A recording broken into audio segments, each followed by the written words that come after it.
A Book of Myths by Jean Lang. Endymion.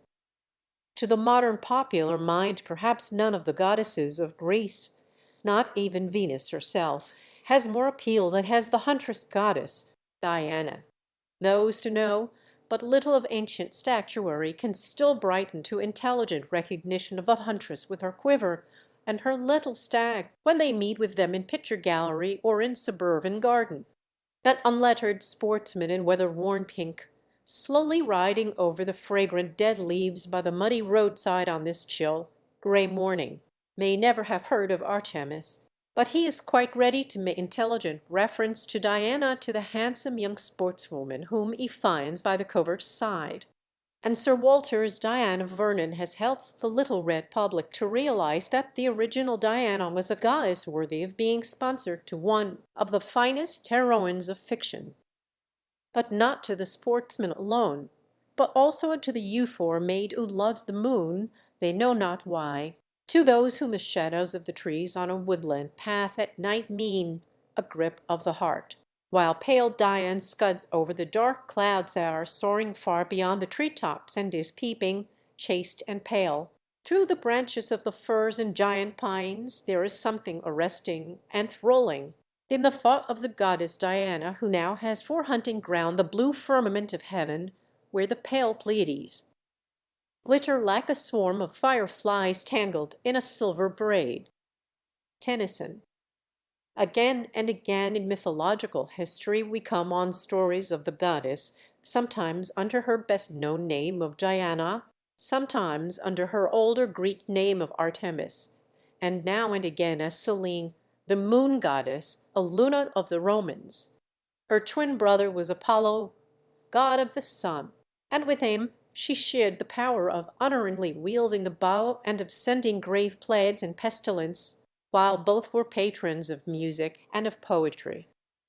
When the sun god's golden chariot had driven down into the west, then would his sister's noiseless-footed silver steeds be driven across the sky, while the huntress shot from her bowet with silent arrows that would slay without warning the joyous young mother with her newly born babe, or would wantonly pierce, with a lifelong pain, the heart of some luckless mortal.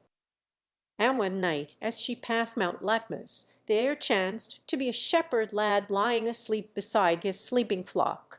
Many times had Endymion watched the goddess from afar, half afraid of one so beautiful and yet so ruthless, but never before had Diana realized the youth's wonderful beauty. She checked her hounds when they would have swept on in their chase through the night, and stood beside Endymion. She judged him to be as perfect as her own brother, Apollo, yet more perfect, perhaps, for on his upturned sleeping face was the silver glamour of her own dear moon. Fierce and burning passion could come with the sun's burning rays, but love that came in the moon's pale light was passion mixed with bravery. She gazed for long, and when, in his sleep, Endymion smiled, she knelt beside him, and, stooping, gently kissed his lips. The touch of a moonbeam on a sleeping rose was no more gentle than was Diana's touch, yet it was sufficient to wake Endymion. And as while one's body sleeps on, one's half-waking mind, now and again in a lifetime seems to realize an ecstasy of happiness so perfect that one dares not wake lest, by waking, the wings of once realized ideal should slip between grasping fingers and so escape forever. So did Endymion realize the kiss of the goddess. But before his sleepy eyes could be his senses' witnesses, Diana had hastened away. Endymion, springing to his feet, saw only his sleeping flock, nor did his dogs awake when he heard what seemed to him to be the baying of hounds, in full cry in a forest far up the mountain. Only to his own heart did he dare to whisper what was this wonderful thing that he believed had befallen him, and although he laid himself down, hoping that once again this miracle might be granted to him, no miracle came, nor could he sleep, so great was his longing. She checked her hounds, and stood beside Endymion. All the next day, through the sultry hours, while Apollo drove his chariot of burnished gold through the land, Endymion, as he watched his flocks, tried to dream his dream once more, and longed for the day to end and the cool, dark night to return. When night came he tried to lie awake and see what might befall, but when kind sleep had closed his tired eyes, there came a lovely vision of a maid who seemed to step as from a golden car out of the low-hung moon. Lewis Morris. Always she kissed him, yet when her kiss awoke him, he never could see anything more tangible than a shaft of silver moonlight on the moving bushes of the mountain side, never hear anything more real than the far-away echo of the baying of pursuing hounds, and if, with eager, greatly daring eyes, he looked skywards, a dark cloud, so it seemed to him, would always hasten to hide the moon from his longing gaze. In this manner time passed on. The days of Endymion were filled by longing daydream as his sleeping hours ever brought him ecstasy. Ever, too, to the goddess, the human being that she loved seemed to her to grow more precious. For her all the joy of day and of night was concentrated in the moments she spent by the side of the sleeping Endymion. The flocks of the shepherd flourished like those of no other herd. No wild beast dared come near them, no storm nor disease assail them. Yet for Endymion the things of earth no longer held any value. He lived only for his dear dreams' sake.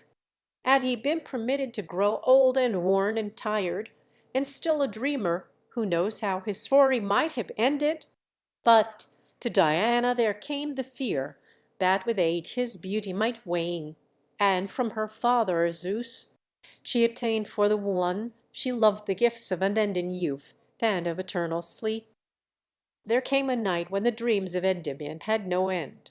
That was a night when the moon made for herself broad silver paths across the sea, from far horizon to the shore where the little waves lapped and curled in a radiant, ever-moving silver fringe. Silver also were the leaves of the forest trees, and between the branches of the solemn cypresses and of the stately dark pines, Diana shot her silver arrows. No baying of hounds came then to make Endymion's flocks move uneasily in their sleep, but the silver stars seemed to sing in unison together, while still those gentle lips touched his, hands as gentle lifted up the sleeping Endymion and bore him to a secret cave in Mount Ladmus, and there for evermore she came to kiss the mouth of her sleeping lover. There forever slept Endymion, happy in the perfect bliss of dreams that have no ugly awaking, of an ideal love that knows no ending. The end.